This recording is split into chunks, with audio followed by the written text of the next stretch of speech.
মুসনাদ আহমদের ১৬,০৬১ নম্বর হাদিসে এসেছে, قال رسول الله صلى الله عليه وسلم المرأة إذا صلت خمسها وصامت شهرها وأحصنت فرجها وأطاعت بعلها فلتدخل من أي أبواب الجنة شاءت।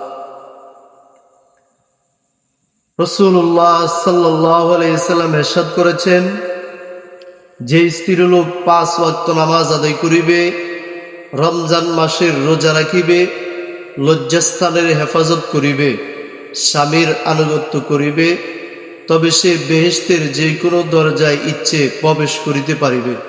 অর্থাৎ জান্নাতের ৮টি দরজা তার জন্য খোলা থাকবে, যে কোনো দরজা দিয়া বিনা দ্বিধায় প্রবেশ করিতে পারিবে।